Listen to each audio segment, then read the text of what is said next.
Every time when I start a new campaign,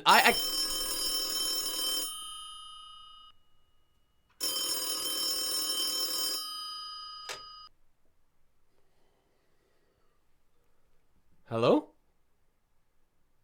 Oh, hi. Hey, Haggard Clint. Yeah. From the Chronomancer's Guide to the Future, right? That's actually a major coincidence. Oh, okay, you wanted to thank me for the great video I did on your book. Oh, well, that's actually my pleasure. It's actually... Wait, I'm still recording that video. Hello? Hello?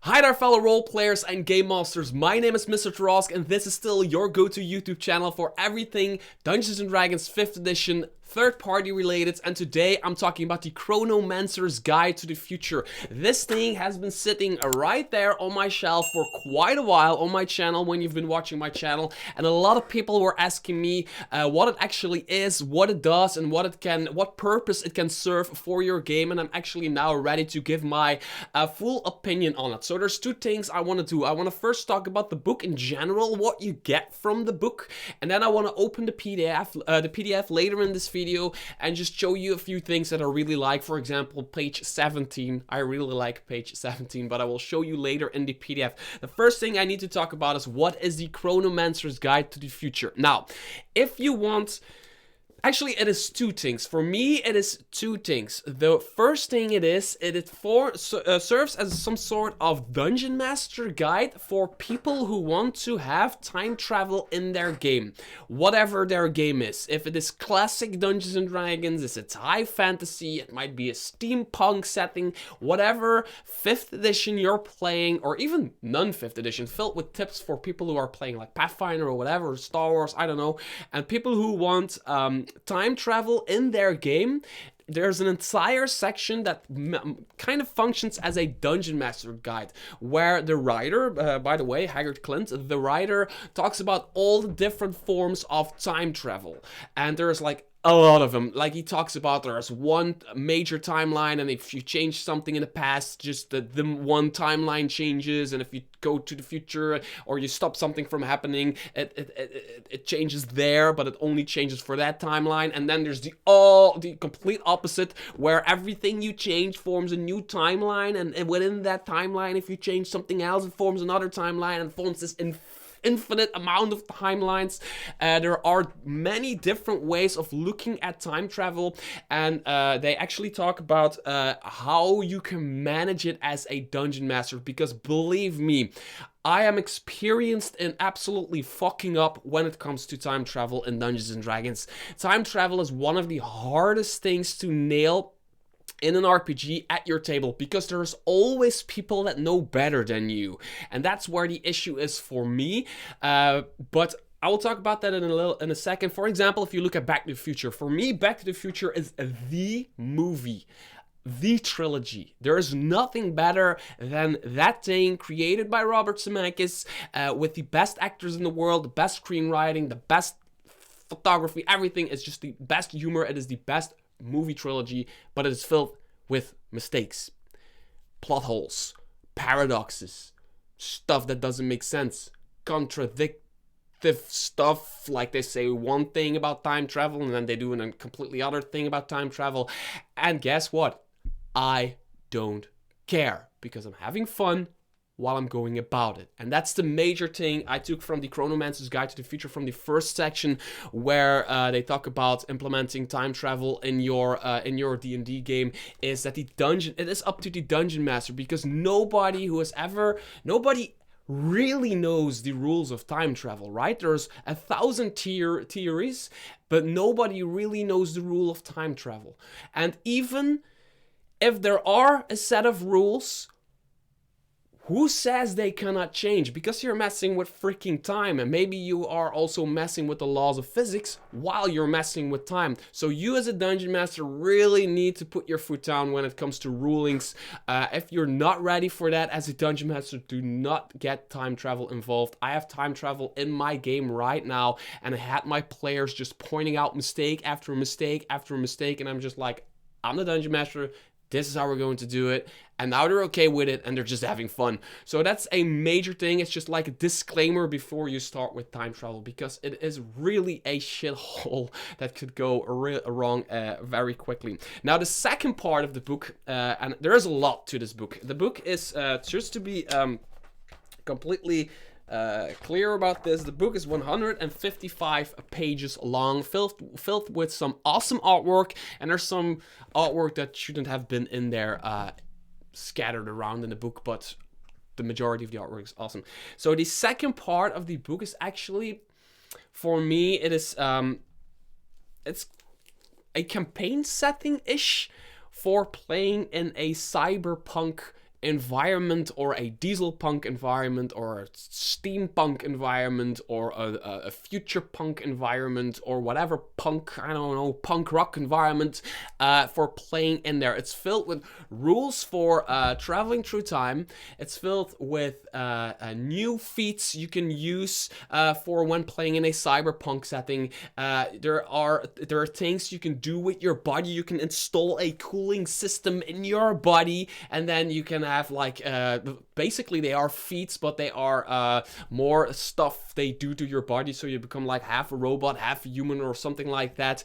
So it is a complete guide to playing in a futuristic kind of cyberpunk environment, but it doesn't have, like, it is not a campaign setting. It doesn't say like there's this city and there's this mayor and there's this political system and there's this and this and this and that. It's just a system. It is a system, and you have to make up everything for yourself for where you're playing. So what they also do, and that's really great, is they give you tips on how to use time travel in your game. They give you a cyberpunk rule set you can use, and you can pick stuff out from whatever you need for your game, but they also give you ways of how to go from like this fantasy setting. Let's say you're playing in a freaking Lord of the Rings-esque setting, and you want your players travel through time and space, and they're suddenly in this steampunk or in this future punk setting. This book covers all of that, and I just want to go through this through the PDF with you, just to point out how they actually went about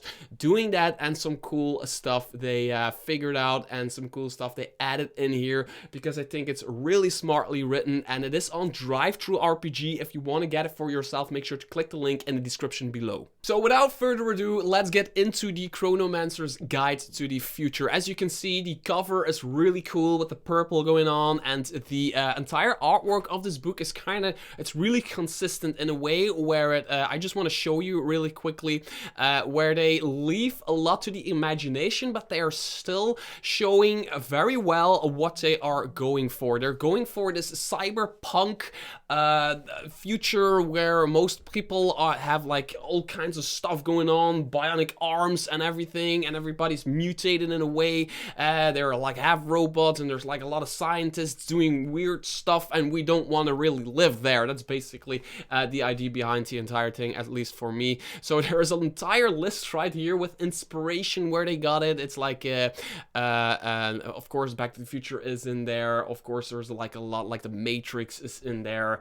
But there's a lot of stuff, pop culture stuff we know and love, that is in there. Like this artwork, for example, I really love it. It shows like we're going for this dystopian future, but we don't really want to set in stone what it actually is, because it can mean a lot of things for a lot of different players, a lot of different dungeon masters. I don't know what to expect from this when I look at this. I think it's awesome, and I don't know if I can expect like a flying cyborg to just show up, or Batman from the futuristic Batman cartoon just sit on top of here looking for crime to solve. It is that kind of stuff. So the table of contents, as you can see, is very long, and I just want to go and say game. There's also a ton of character options, and there's one really unique, really easy and simple system, and that's the thing with this book. There is a few systems in here they use in order to play in a dystopian future, but all of these systems are really, really simplistic in a good way. I like simplistic. I'm a fan of simplistic. For me, stuff just needs to work. I don't want to figure everything out, every detail. I just want to read it, and it needs to work for me, and that's why I absolutely love this. Just going, there's an entire introduction on why they created this book and why it could be interesting. Look at this, it's this kind of spaceship type thing. It's really cool. There's an entire section on time travel. What is time travel, how to adventure through time, what to look for, and what dangers there are. There are paradoxes and everything.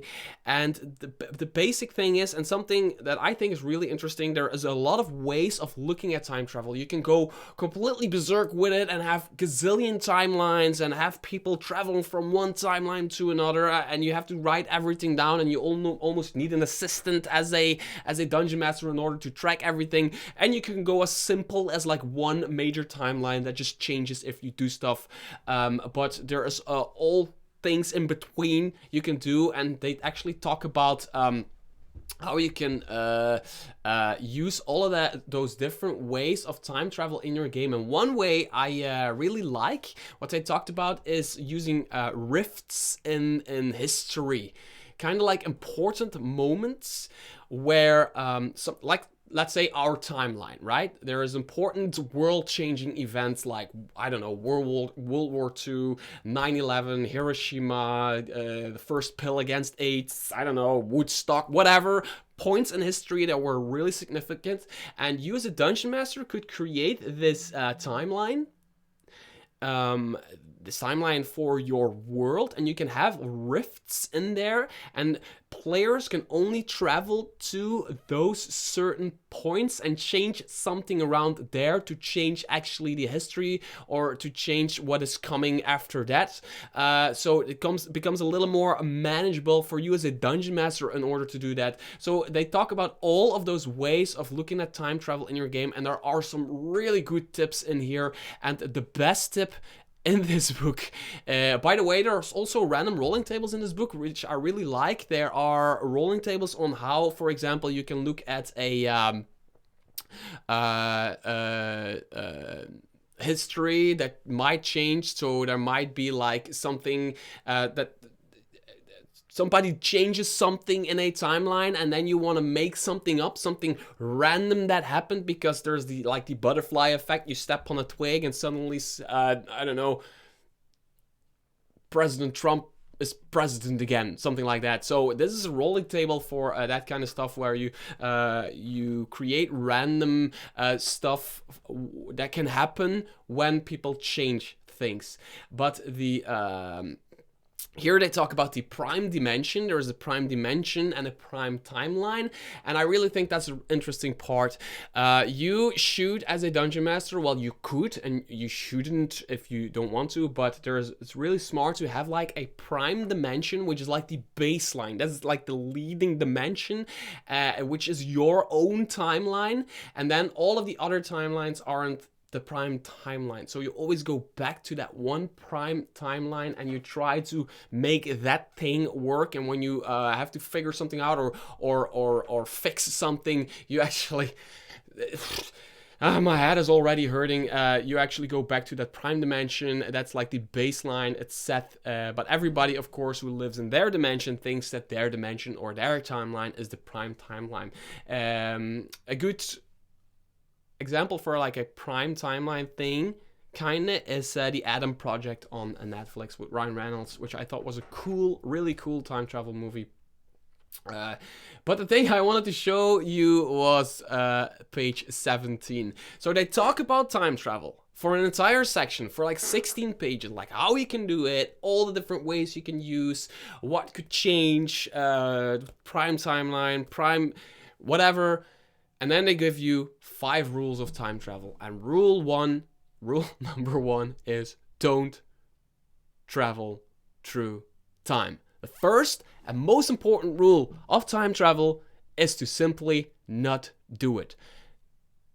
No being should be granted such realm-altering power. So that's the base premise. Do not travel through time. Rule number 2 is do nothing. If you've ignored rule number 1 and you have been traveling through time, do absolutely nothing. Just stand there and don't even freaking breathe. Because if you go back in time and you do one small thing, we all know the cliche, it could change everything, right? Rule number 3, traveling to the past is easy, getting back is hard. And then rule number 4, paradoxes will occur. And it is really cool. The book works with paradoxes. There are whenever you change something, a paradox can happen. And there's a random rolling table for those paradoxes, and a paradox can happen. You cannot fix a paradox. That's the thing with a paradox. A paradox, once it happens, it's unfixable. It's just not fixable anymore. It happened. And then there's rule 5, which I think is really interesting if you think about it. Time travel is inevitable. You can't stop time travel. No matter what you try, you cannot time travel to a point where time travel does not exist.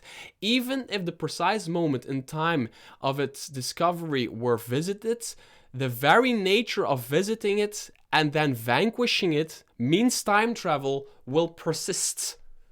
I think that is such an important and such an interesting take. That is not to be overstated. Like, let's say I invent time travel today, and tomorrow I regret it, and I go back to today to stop myself from inventing it.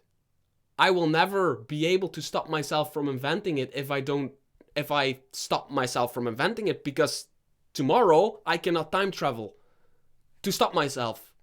It's a paradox, and you cannot fix it. Once it happens, and it's just a loop. It just drives you completely crazy. And I think it's really funny that they have this entire section of how time travel works and what kinds of time travels there are and what kinds of stuff there are. And I was reading all of that stuff. I was like really into it. It's really well written, and the person who wrote it knows their stuff. They are clearly a fan of time travel movies and fiction and comics and whatever.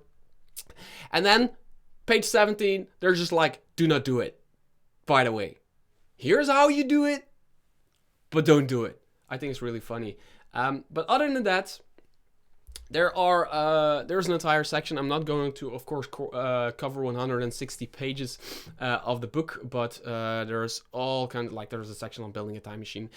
And then there are, they also talk about diesel punk, steampunk, junk punk, how you can create kind of this world and what you need to think about, how to enforce the law in your world, a biomechanical augmentation. There's augmentation in this book, and there's all this. This is more like the Dungeon Master guide part of it. It's a Dungeon Master guide to using time travel in your game, and it's really, really well done. And I just want to scroll through this because I want to go to like the there's, by the way, also an entire section on corporations you can use in your game, which is really cool. And there's, of course, there's actually gods in here, futuristic gods. There's Ion, there's New Media, if I got that correctly, and all these logos, like this one, for example, and this one, they look like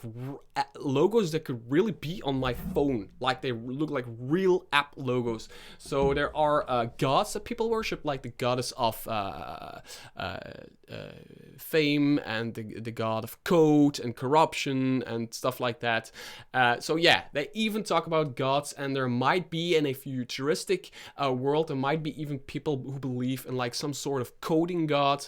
They talk about modern mechanics like vehicles, and the cool thing is there's a bunch of books written for modern play, modern D20, modern everything, but this book is just, it's 5th edition. It uses the 5th edition system, and it just gives you a bunch of really simple mechanics to use and to play in a dystopian future. basically. And these mechanics, you can pick the mechanics you need for your world, and boom, you're playing. And I really like that. I really like that. They even give you like costs for everything. But something I want to talk about is like how to use devices, character options. There's even character options, and the cool thing about some of these character options are usable in your D&D 5e game if you want, and that I really like. For example, first of all, there are the races, mechanoids, for example, who are like, yeah, they're mechanoids. Everybody knows what mechanoids are. They're mechs. There are androids. Androids are like really built by scientists, and they are they are perfect. They are the perfect humanoids built.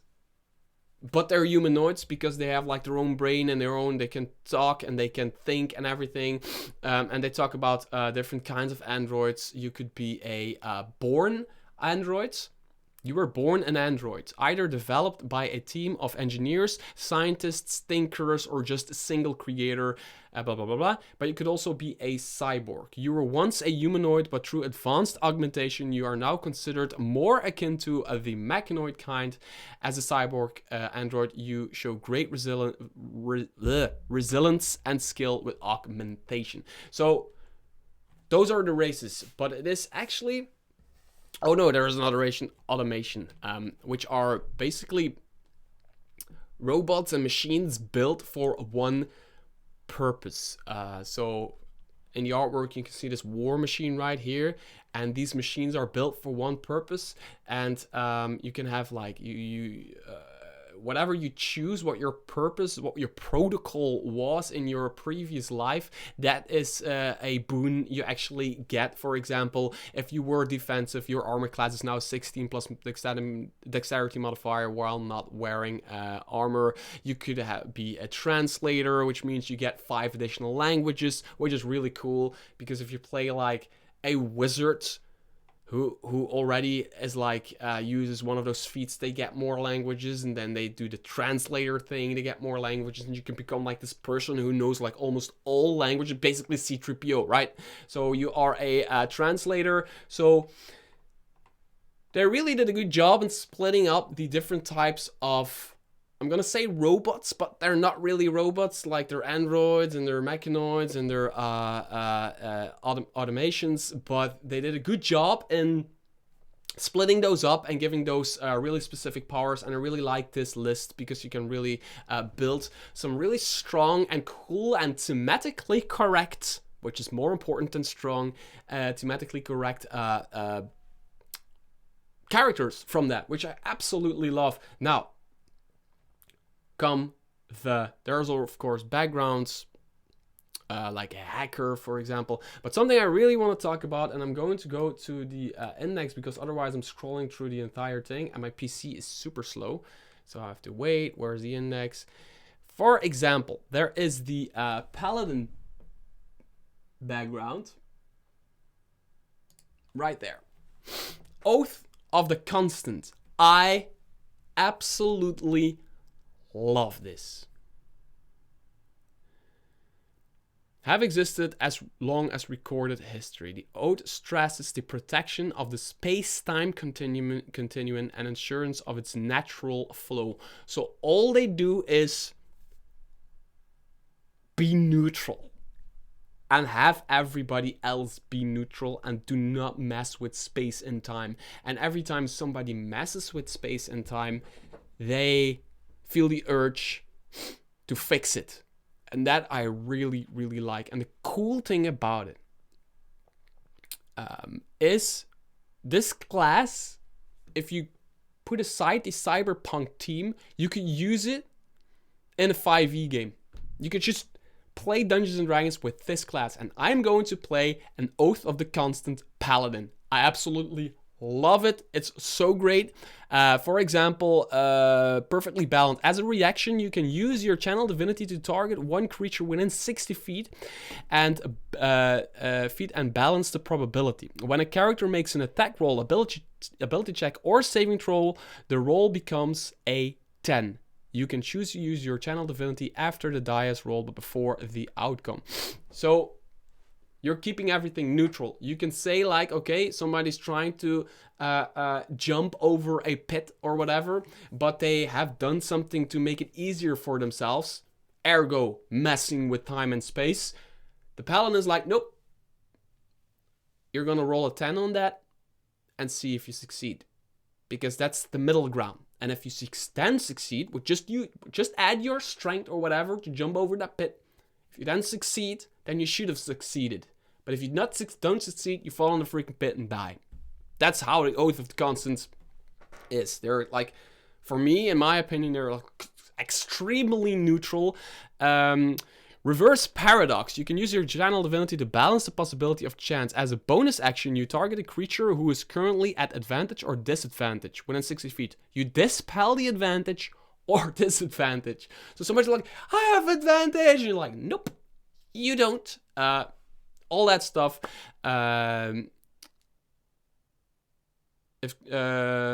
Extended experience with time has created a ward that benefits against fatality or death. You or friendly creatures within 10 feet of you fall to 0 hit points. You or they can add your proficiency bonus to any death saving throws. All of this is usable in-game, in 5e. And that's really proper design, because they have this entire book about how time travel works. There is an entire section on... I kind of skipped through that section, but there's an entire section on here is how you play in a future punk, in a dystopian future cyberpunk setting. It is not a setting in itself, but this is how you play in it. Have fun. And then they create classes and stuff, and a lot of that stuff is usable in your game. There is a slight adjustment you should probably make, and there is a spell right here, Protection from Paradox, which is a spell that protects you from a paradox. There is a system in this book where they have paradoxes. Every time you change something, a paradox happens. You roll on a table, and then whatever the outcome, could be bad, could be good, but it's probably pretty bad. And there are, as you can see, there are. Let me just show you. Oh, something. I need to fix this. Let me just fix this. As you can see, there are subclasses. There are a ton of subclasses right here. All of these are here. There are Chronomancer school. There are subclasses for the future, subclasses for time and space. So the paradox system is actually really well thought out and really simple at the same time. And that's why I love this book. Paradoxes, there are minor paradoxes and there are major paradoxes. And there's an entire explanation to this, but basically, if you change something in time and space, for example, this is time, this is space, and you're pulling it apart, it will always try to correct itself, creating a paradox, stuff that cannot happen, but it is happening, and most people made up from flesh and blood cannot handle paradoxes, and they will probably crumble away or disappear into time and space or whatever, and there is a D100 rolling table for that. So you changed something, and there's a paradox that goes against you, and you have to roll on a D100 table. For example, if you roll a 1 to 100, you're sure you've lived this day before. For the next 24 hours, you have advantage on all rolls you make. So it's kind of like a deja vu moment, right? It's like, I've already done this. I've already fought that golem. That's not... Why? Huh? That's weird. That's really weird. And then you have advantage on everything because you feel like you already done it. Your gender or sexual... does it say orientation? Or both change from what they once were. Your choice. Which is, yeah. You become male to female or straight to gay or something in between or whatever. You suddenly... your brain is just wired differently. And boom. You're just different. You take 8d12 physic damage and are stunned. It's just basically time and space pulling you apart and you take damage from that. And then there's 100. All life as you know it stops instantly and every molecule in your body explodes at the speed of light. You are disintegrated. During the next 24 hours, any characters you know slowly lose their memory of you. Eventually, you are removed from all memories they once had of your existence. Boom. Snap, you fade away. There you go. Bye-bye. I really like this system. It's simple. It's easy. It's just, this is what it is. You mess with time and space, roll for a D100 and hope you don't roll 100. Another, again, really simple and again, really effective system is augmentations. So stuff you do to your body to become more awesome and to slowly become a cyborg or whatever. Installing augmentations. And the really cool thing about it is this is really simple system. There are physical limitations and there is an infection risk. And then there is something like installing quality. If you install something of poor quality, there is a quality poor, there is standard and excellent, and whatever you do, you pay more for excellent, you pay less for poor, but the infection risk of poor is way higher than, for example, for the infection risk for excellent. So there are all kinds of things. There are, for example, what I have already said is there is a cooling system. Your internal body temperature is lowered 20 degrees through a complex subdermal cooling system. You gain resistance to fire damage and cannot become exhausted due to hot environments, but are now vulnerable to cold damage. So you install a freaking cooling system, which is awesome, right?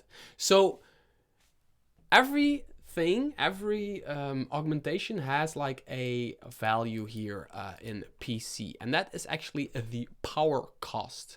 And in order to be able to wield that augmentation, you need to be able to have a power level that you need to have that power level in order to be able to do it. And your power level, your power cost is 10 plus your constitution modifier plus your proficiency bonus. So in order to handle a cooling system, you only need 5, which basically everybody at a certain level will have.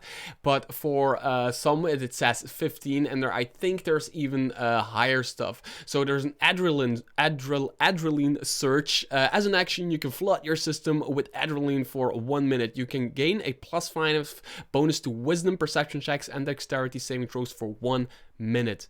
All that really wicked stuff. Forensic site scanner. As an action, you can activate this program to scan a 15-foot radius area centered on your position to highlight points of recent disturbance. There's a flare defense system. There are all kinds of, and the thing I like about it, the thing I think is a little bit weird about it, they have feats in this book. There are feats you can use, and there's only like a few of them. But this is like basically an alternate feat system, right? So instead of taking a feat when you level up, you buy an augmentation and you install an augmentation and hope you don't get infected by your augmentation. An exoskeleton for your arms, your back, your legs. There's a lie detector program. As an action, you can run this program to gain a +3 to intelligence insight checks for the next 10 minutes. Night vision upgrade, laser blasters. It gets ridiculous at a certain point, but it's awesome. Reinforced focus chip, rocket fist. I'm just really excited when I read that kind of stuff. All kinds of stuff. There's a tremor sensor. As an action, you activate a hypersensitive sensor that you can detect movement within the surface around you. You gain tremor sense to a range of 120 feet for 10 minutes. War speakers.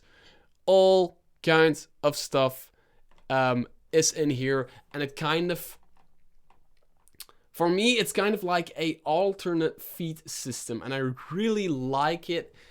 like the feats in here for me, they don't really do it, but this is really cool because there is this infection risk. You can get infected by it. You can you need a certain power cost in order to be able to wield the augmentations. So a wizard with not a lot of constitution might just have a few augmentations that are really easy to handle, but you could have like a barbarian who has this exoskeleton on his arms and his back and his head and wherever, it becomes this wicked strong creature, infected in 1,000 ways, but he's incredibly strong. Absolutely like that system. Simple yet effective. And then if you're thinking like, I don't really need a guide to how to use time travel in my game, and I'm playing in a steampunk version or a future punk or a cyberpunk world, there's also more stuff you can actually use in your game if you're using a lot of time travel stuff. For example, there is a lot of like this are all original new spells, all based around like Chronomancy, right? So the art of, or like the magic of changing space and time, animated construct. There's all kinds of new spells in here for people who like to play a spellcaster summoned vehicle. You can summon a vehicle like Find Steed, but instead you just have like this vehicle. There are like a bunch of new spells, as you can see, and some of them are really, as you can see, really crazy. And then there is even a freaking first level adventure in here. Yes, there is an adventure in here. So if you are new to cyberpunk or whatever, or you're new to like this theme of this book, and you're kind of new to that and you want to test the waters, it's actually worth picking it up because you already have like this introduction adventure, which is an adventure through time, which is just a short adventure. It's probably like more of a one-shot, but it's cool. It gets you into the creative juices. It gets you into whatever they're trying to do with this book. And there is, of course, there is stat blocks for everybody, but of course there is some kind of robot lady in there, because what is cyberpunk without robot ladies, right? So basically this is E113, or L for most people, and she stole the cube of the 4th dimension, a very powerful relic that can control space and time, and she stole it, and her enemy, Dr. Jules wants it back. There's basically Obi-Wan Kenobi, but he isn't Obi-Wan Kenobi. So he wants it back. You want to find L, and you want to kill her, and there's a present L, and there's a future L, E113. So it's this kind of like a little bit stereotypical, like typical thing you'd expect from a level 1 adventure in a future punk, cyberpunk kind of environment. But it's cool. It's cool. It works. And it's in there. And there's the demonic construct, which I think is crazy. Yeah, so it's mapped out. It's actually it's really cool that it is in there. They're just giving you like this kick in the butt, like they push you into the setting and they push you into the vibe and into the environments.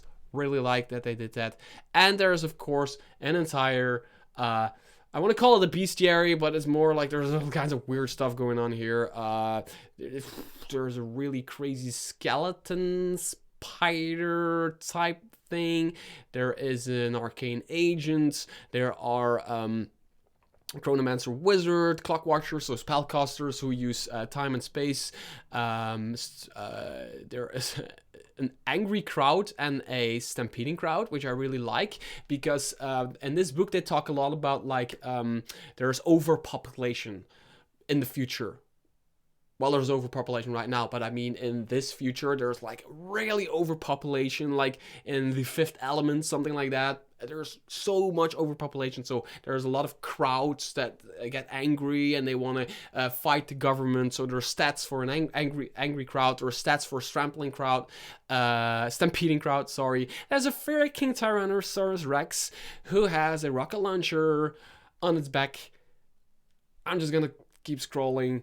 So yeah, as you can see, there's actually a lot of really cool new monsters. There's a bestiary in here. As you can see, there's a neon dragon in here. I mean, a freaking dragon. That's the thing, right? It's not because you're playing in a dystopian future or you're playing in some kind of like sci-fi environment, there can't be dragons. And that's the cool thing about it. It's your world. You can do with it what you want, but it could be a setting that's 1 million years in the future from what you're playing right now. Who's to say there aren't any dragons anymore? The dragons just evolved. They're just now neon dragons or dragons with rocket launchers on their back, stuff like that. So it can be the same world, it can be the same timeline, it can be the same realm, but just 10,000, maybe 100,000 years into the future from what you're playing. So you get like this Warhammer 40k type of deal where you get dwarves with rocket launchers who are just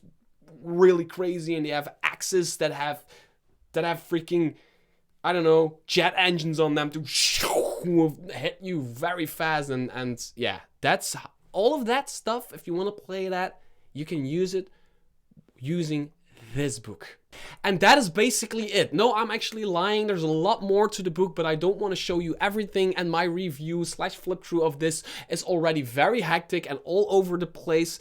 So it is a book about time travel in 5e. It is a book about playing in future punk, cyberpunk-esque dystopian futures. It is a book about physical augmentations for your characters. There are a ton of character options. There are a ton of new beasts to use. And I, for example, myself, I've never played or DM'd a game in this kind of dystopian future setting, but I'm really gonna do it. I'm really gonna have my players travel through time, spend a few sessions in one of those settings, and then decide whether or not they want to go back to the original setting, or they want to stay in that setting and explore that setting, because I think it could be a really a breath of fresh air for my players, and I really absolutely advise you to pick up this book if you wanna rule set on